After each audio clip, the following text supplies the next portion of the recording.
बिहार के नए उप मुख्यमंत्री और बीजेपी नेता तारकिशोर प्रसाद को अपनी ही उम्र का अंदाजा नहीं है।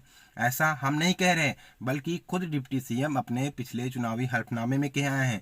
आलम यह है कि जब वे 2005 में चुनाव जीते थे तब उनकी उम्र 48 साल बताई गई, लेकिन 5 साल बाद जब उन्होंने दोबारा चुनाव लड़ा, मतलब 2010 में, उन्होंने अपनी उम्र में सिर्फ 1 साल बढ़ोतरी की, यानी उन्होंने 49 साल बताया था। टेलीग्राफ की रिपोर्ट की माने तो बिहार के कटिहार से 4 बार विधायक चुने जाने वाले तारकिशोर प्रसाद ने हर चुनावी हलफनामे में अपने उम्र को लेकर अलग अलग दावे किए हैं।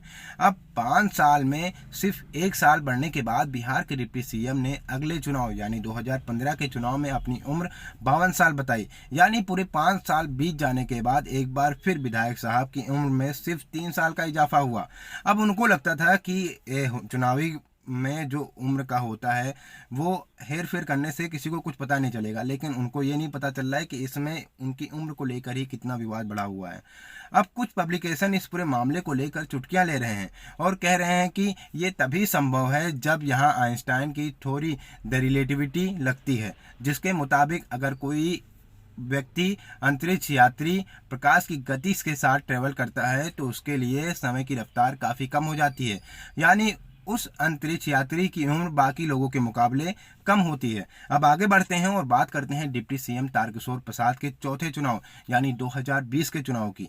अब इस चुनाव में हलफनामे में डिप्टी सीएम साहब ने अपनी उम्र में अचानक रफ्तार ला दी है और 2015 में जहां वो 52 साल के थे, वहीं 5 साल बाद उनकी उम्र 64 साल हो गई, यानी 5 साल में तारकिशोर प्रसाद की उम्र 12 साल बढ़ गई। अब देखने वाली बात यही है कि 5 साल में 12 साल कैसे बढ़ गई। टेलीग्राफ से बातचीत करते हुए डिप्टी सीएम ने कहा कि उम्र का कोई मुद्दा नहीं है। उनके 10वीं के प्रमाण पत्र में उनकी जन्म तिथि 5 जनवरी 1956 है।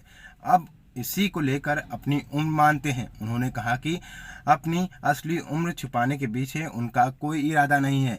यहाँ तक कि उन्होंने तारकिशोर प्रसाद ने विपक्षियों पर आरोप लगा दिया कि विपक्षी उनके हलफनामे के साथ छेड़छाड़ की है। हालांकि आपको भी पता है कि हर उम्मीदवार अपना हलफनामा खुद भरकर चुनावी अधिकारी को सौंपता है। अब देखना यह होगा कि आखिरकार बिहार के नए डिप्टी सीएम कब सुकून की सांस लेंगे और कब इस विवादों से वे परे उतरेंगे, क्योंकि उम्र का मामला है।